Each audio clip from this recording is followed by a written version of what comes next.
Esse corte tem a parceria da Colibril, que você pode conhecer o trabalho dessa turma aqui, chopp artesanal da melhor qualidade. Se liga então no conteúdo. Pra onde é que vai o Vasco? Qual o caminho que ele tá tomando?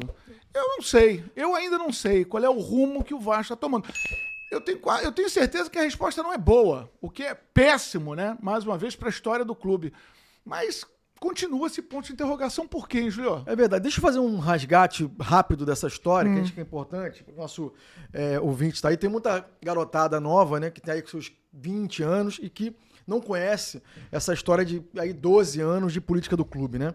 A gente lá atrás, quando entrou, e aí eu tô falando de um grupo muito forte, que envolve o atual grupo que está na gestão do Vasco, a nossa proposta era, de fato, transformar a gestão do clube e abrir o clube.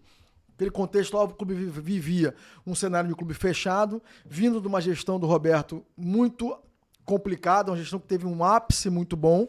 Roberto foi do ponto de vista de entrega, né? Se a gente olhar, aliás, nos últimos 20 anos, ou 25, eu diria, foi o presidente que mais entregou, né? Do ponto de vista de esportivo. Mas, no final do mandato dele, o clube estava vivendo uma crise política muito grande, e o risco de dar volta daquilo que a gente não queria, que era o Eurico, né?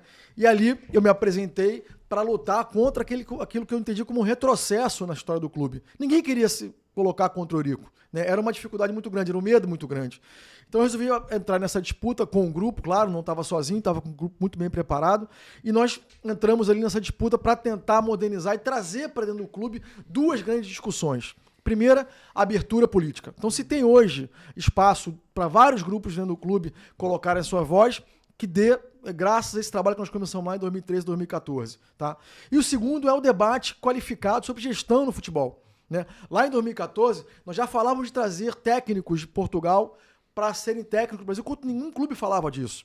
Eu já dizia, Portugal tem uma excelente safra de técnicos, de gestores de futebol, saindo agora, que vão ser daqui a 10, 15 anos, os grandes nomes da gestão do futebol mundial. E de fato está acontecendo hoje. Portugal tem uma safra muito boa de técnicos, nós estamos vendo isso aqui no Brasil hoje. Né? Nós já falávamos lá atrás. Então nossa proposta era discutir gestão. E é isso que a gente veio falar um pouco aqui hoje. Não só do Vasco, mas gestão de futebol como um todo. Qual é a questão que o Vasco vive hoje? Né? Poucos presidentes, nos últimos 25 anos, só teve um, assumiu o clube numa condição tão favorável quanto o Pedrinho assumiu. Tá? E eu vou dizer por quê. E aí não tem nenhuma conotação política, são fatos. De fato, são questões concretas, objetivas. Primeiro, o clube vinha numa situação de recuperação de reputação, de recuperação de credibilidade, com a constituição da SAF. Tá? Nós tínhamos ali assinado o maior contrato da história, o maior contrato de patrocínio da história do futebol, da história do Vasco, e o terceiro maior patrocínio naquele momento do futebol brasileiro. Então recebeu o clube como patrocinador, o maior patrocínio da história do Vasco e o maior patrocínio, o terceiro maior patrocinador do futebol brasileiro naquele momento. Um clube com um caixa equacionado, né? E com o elenco que vinha fazendo um bom trabalho. Não podemos esquecer que naquela janela, então, que aconteceu, o clube vinha muito mal, foi feito um investimento na janela e o Vasco fez um retorno de praticamente entre os 5 melhores clubes do campeonato. Então vinha numa trajetória de recuperação. Vinha da SAF, que tinha acabado de assumir, e vinha numa trajetória de recuperação. E no momento que assume o clube, naquele momento, nós tínhamos ali uma proposta de fortalecer a SAF, ou seja, fortalecer esse novo modelo de gestão, que eu particularmente entendo que é o modelo de gestão no futuro. Esse é o modelo, futuro não, do presente, aliás. Nós olhamos aí o Série A do Campeonato Brasileiro, os 10 primeiros clubes do campeonato, 6 são SAF. Então você tem numa lei que hoje fizeram um balanço recente, são 99 SAFs no futebol brasileiro. Isso, e crescendo. Nas mais diversas séries. E crescendo. Eu vou falar um pouco disso no cenário nacional, porque eu tenho hoje um projeto lá no Mato Grosso do Sul sobre isso. Né? Então quando você olha esse cenário, tá claro que esse é o movimento. Não tem retrocesso. Nós não vamos voltar para o futebol da década de 80, do associativo, em que o associativo, suscetíveis às questões políticas e a eleições e reeleições a cada 3 anos, toma as decisões sem nenhuma questão técnica e jogando dívida para frente para o próximo gestor que vem por aí. Então, esse modelo de futebol, ele não cabe mais, esse modelo de gestão não cabe mais no futebol atual. Não cabe mais. Por que não cabe mais? Porque o futebol atual, ele tem hoje volumes de recursos para rodar muito expressivos. Não estou falando de investimentos bilionários, para fazer o futebol rodar. Você não consegue captar recursos nesse nível sem entregar gestão, sem entregar segurança, sem entregar credibilidade, seja para o credor, seja para quem você representa, que é o investidor, na gestão à frente do seu negócio. E cada vez mais é crescente, está se discutindo muito fair play financeiro e se discutindo muita regulação de investimento no futebol, porque, claro, cada vez mais um atleta de nível ganha o que ganha um popstar da música, por exemplo. Então, isso vai ficar impagável no futebol. Isso está caminhando para isso. Mas o fato é que nós não vamos voltar para os orçamentos do futebol da década de 80, em que se fazia futebol com o dinheiro do bicho, com o dinheiro da bilheteria e um outro apoio. É outra história. Eu queria só voltar à questão da 777 Partners, né? Por que não deu certo? Na época você foi um, né, dos que aprovaram, né, essa parceria, fez algumas ressalvas, inclusive, na época. Mas, assim, a história mostrou que foi um grupo que não tinha segurança, que não tinha condição de apresentar uma segurança jurídica, inclusive, né? Você tem razão. Por que foi feita essa parceria, cara? Porque assim, acho que vou ouvir dois erros. Eu penso o seguinte, quanto mais desesperado, menor é o seu poder de negociação. Sempre. A impressão que eu tive na época é que houve um assodamento, houve uma pressa do Vasco em querer arrumar logo essa SAF como se a SAF fosse uma salvadora da pátria, realmente.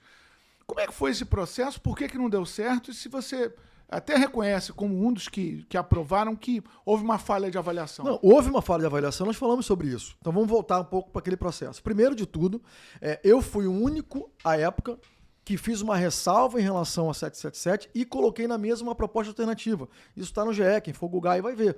Nós propusemos uma proposta na época, fizemos uma proposta na época de alternativa à SAF, que era exatamente uma pré-SAF, para exatamente evitar esse desespero de tomar uma decisão correndo sobre o investidor. Ou seja, nós traríamos o investidor, tínhamos identificado o investidor, condicionado a fazer a SAF no prazo de 3 anos, ou seja, no final do mandato do então presidente Jorge Salgado, que daria tempo do Vasco se recuperar, colocar a cabeça de fora d'água e aí sim negociar a SAF com aquele investidor que entrou ou outro investidor que entrasse.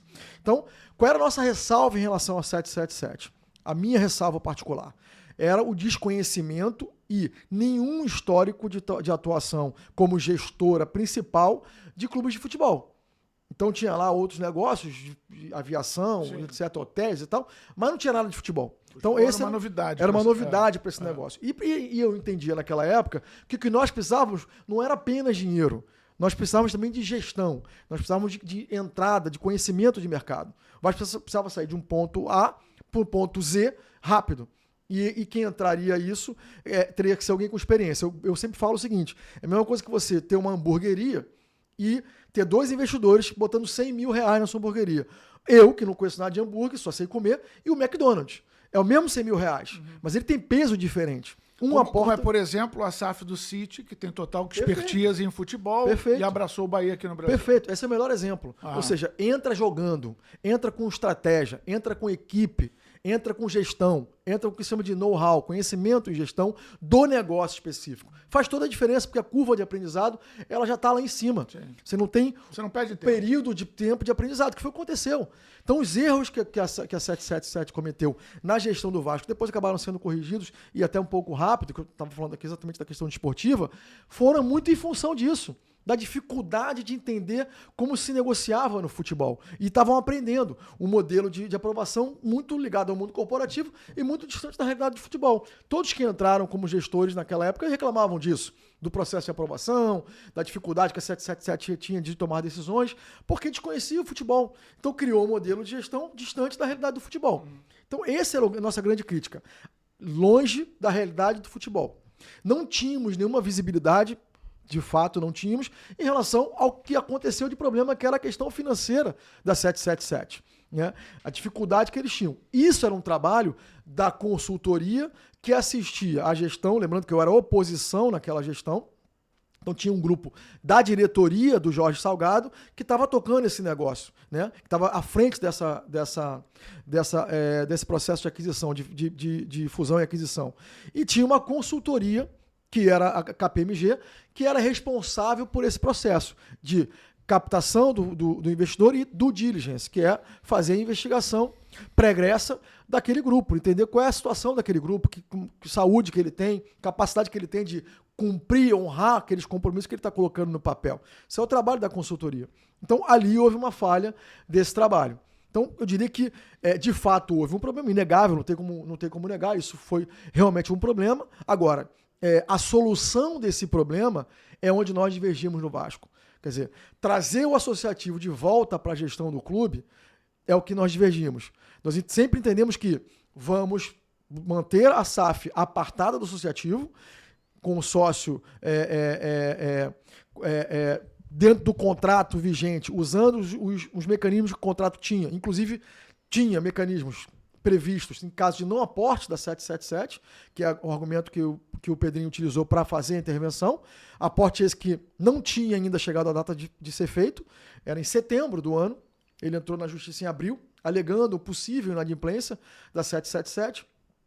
E, caso houvesse de fato inadimplência em setembro, ele teria mecanismos contratuais para gerar isso sem gerar sobressaltos e sem trazer para o Vasco uma insegurança jurídica e, mais ainda, uma descredibilidade do mercado.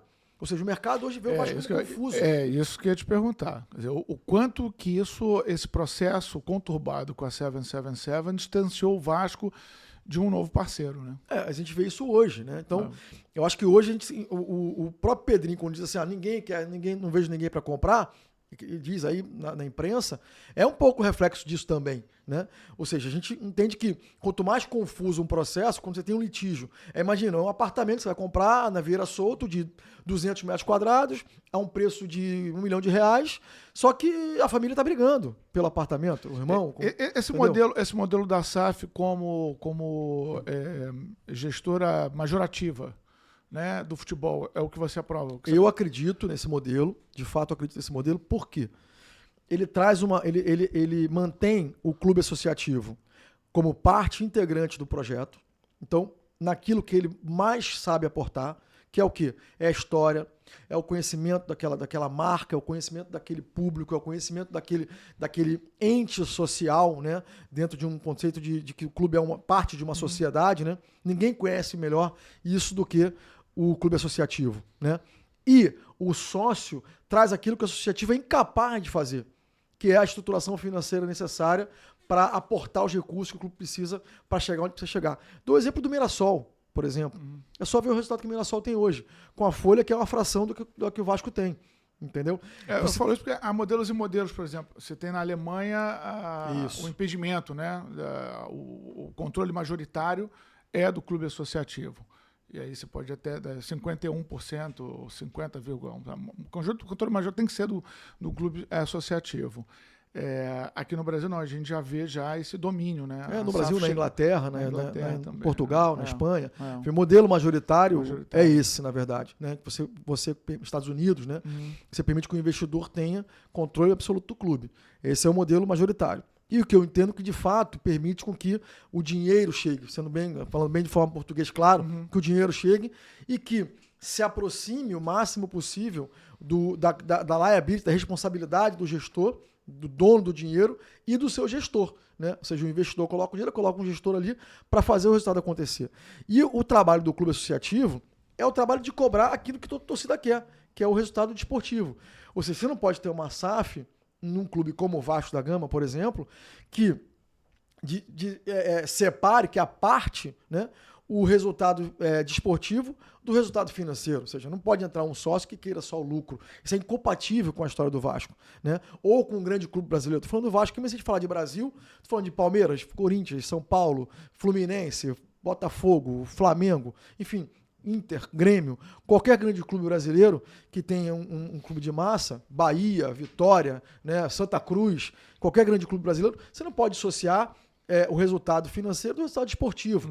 Né? Então, esse é o papel que o associativo tem que fazer como membro do conselho de administração daquela empresa, cobrar da gestão o resultado desportivo. E aí, gostou desse corte? Então vai lá no nosso canal, se inscreva, compartilhe todo o nosso material. E aproveita e também vai nas redes sociais da Colibri, o chopp artesanal, nosso parceiro. Vai lá, experimenta o chopp e acompanhe o nosso conteúdo.